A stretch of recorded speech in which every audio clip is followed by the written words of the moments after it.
Let's talk about why your last promo or sales event failed miserably. Even if you offered deep discounts, you threw in some freebies, and you ran the promotion for a week, it still did not perform the way that you expected. And stop me if this sounds familiar. You've watched Home Depot do these massive Black Friday sales, and everyone flocks over there, and it's a huge frenzy, and people buy up stuff, and they always, say that they made a lot of money during Black Friday. Same as Amazon on Amazon Prime Day. It is a huge frenzy. People are in a rush trying to beat each other and buy up the stuff because it's on a deep discount. And so you decide, for whatever reason, either you want to promote a new product or you want to boost your sales. You decide, I am going to do a promo and I'm going to offer these deep discounts and people are going to flock over here and buy up everything. And then the day comes and it's like, wah, wah, wah. And so now you're frustrated, wondering what happened? Where did we go wrong? And so today, let's talk about it. I'm going to show you how it is that these big companies are able to hold these big promotions and have people just flock over there and the discounts are irresistible and people just buy up everything. I'm going to show you the marketing psychology that they use to make that possible. And then I'm also going to show you how you can use the same strategies even if you don't have a huge marketing team and an unlimited budget. Because the truth is, it's not about the discount. It's not about how much you take off the original price. It's about how you market that discount. It's about how you frame it and how it is ultimately perceived by your buyer. Let me guess how your last promotion went. You gathered your leadership team and you decided, let's do a promotion. And you came up with a percentage that you are going to cut off your regular prices. And then you sent it to the marketing team and said, make some signs, put up some posts on social media. We're going to have a promotional event.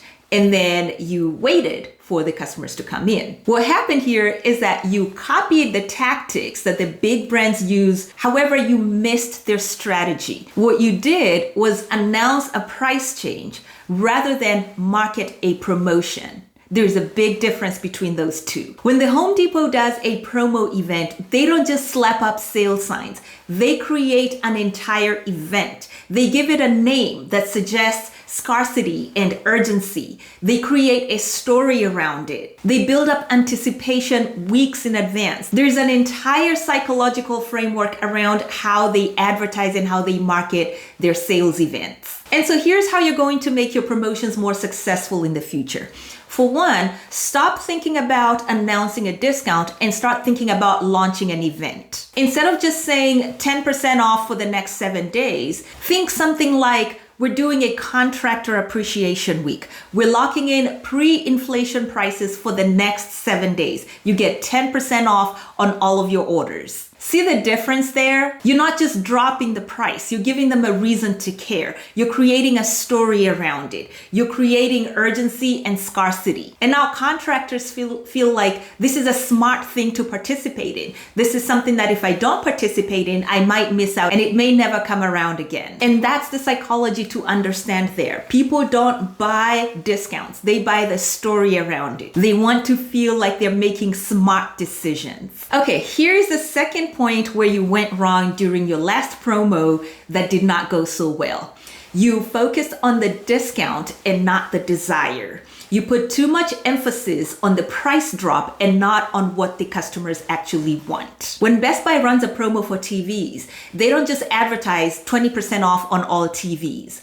What they will say is something like upgrade your game day experience with 20% off all TVs, or transform your living room with 20% off all TVs. So they lead with what the customer wants, and then the discount is just the reason for them to buy it right now. The discount is there, but it's not the headline. And what you might be doing is the opposite. You might be leading with the discount, which actually works against you because then it cheapens your product. When people see a discount as a headline, the first thing they think about is what's wrong with that product? Are they just trying to get rid of it? Is it not worth the original price tag? And so the shift that you need to make is to make your promotion about getting more, not paying less. Instead of just advertising the discount, you can say something like summer renovations promotion for upgrading your kitchen.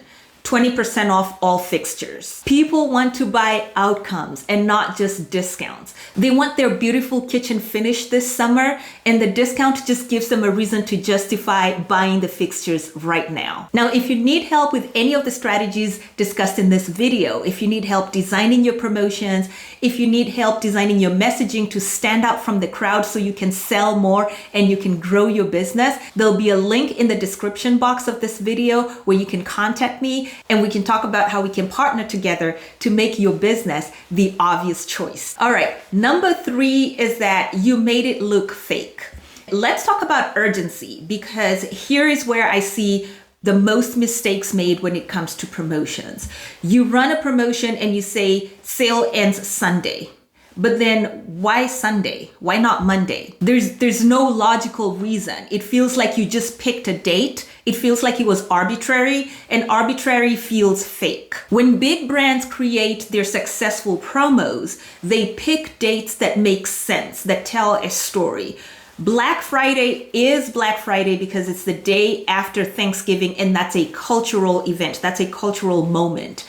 Amazon Prime Day is not just a random date. It is their anniversary. That is a business milestone, and the timing feels right. When you create urgency around your promotion, you want to put a reason behind it that makes your customers go, of course, they would run a promotion. So instead of just picking a date and saying sale ends in 7 days or sale ends Friday, you want to say something like, material costs go up by 12% in September. Lock in your pricing before X date. When there is a logical reason behind your promotion, it gives your customers a reason to actually have urgency and not feel like it is a gimmick or just a fake reason to get them to buy stuff. Okay, number 4 reason why your promo did not go as planned is that you broadcast it to everyone. And here's where you might have thought that it was wise to copy what the big brands are doing. Meanwhile, big brands do not advertise their sales to everyone.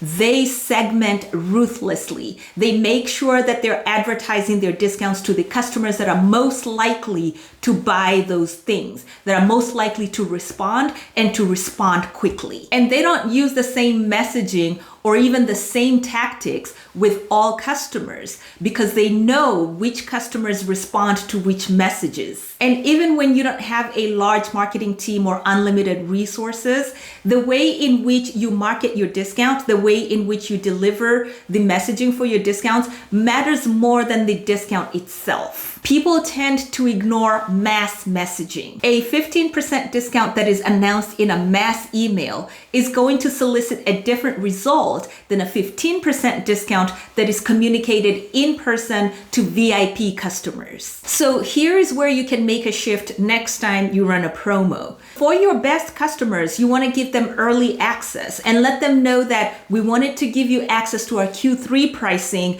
before we announce it publicly. For the next week, you can lock in your pricing and place your orders. And then you can massage that messaging for your regular buyers. And then you can send out different messaging for cold audiences or people that have never purchased from your store. It is the same discount, but the context changes everything about how people perceive it and about how they respond to your offer. And then the last point is that you made them do the math rather than making it obvious. And this might be the most important when it comes to running promotions. Do not make your customers do math. The big brands understand this. They understand that you want to make the buying decision as effortless as possible. And I see this constantly. A business will advertise 15% off on orders above $5,000, excludes delivery, terms and conditions apply. That is not a promotion. That is a math problem with legal disclaimers. The moment you make them think too hard, you've lost them. They're just gonna keep moving. And compare that to the way Amazon does it. They will give you the exact amount of savings. Save $47 over this other product. The value is immediately obvious. My favorite example of this is this advertisement by Coca-Cola for a box of Coke cans. So usually the box will come with 12 cans. And for this promo, they're selling a box of 15 cans for the same price as a box of 12 cans. But they will not even give their customers the opportunity to think that through. They do not want to lose the sale by making the customers do math. And so they have it written very explicitly, that is 3 more cans. They understand that the minute that you make the customer do math, you have lost them. And that just shows you how simplicity sells. These big brands understand that. And that is the level of simplicity that you want to achieve when you run your promotions. Make the value obvious, make the rules simple, and the decision very easy. Because confused customers don't buy. They postpone. They keep walking. And postponing means that they will eventually buy from someone else. And so here's what I want you to take away from all this. Every time that you see the big brands running a promotion, every time you see a countdown timer, that limited time messaging, there is a lot of marketing psychology and strategy that's behind all of that. If you just copy their tactics, if you just copy their signs and their advertisements without understanding the strategy behind it, then you're going to end up with a flop. But now you know better. It's not about the discount. It is about how you frame the discount. It's about the story that you create around the discount. And it's not about being louder. It's about speaking to the right people and sending the right message. And if you practice all of these tips in this video, I promise you your next promotion will be as successful as those big brands that you see.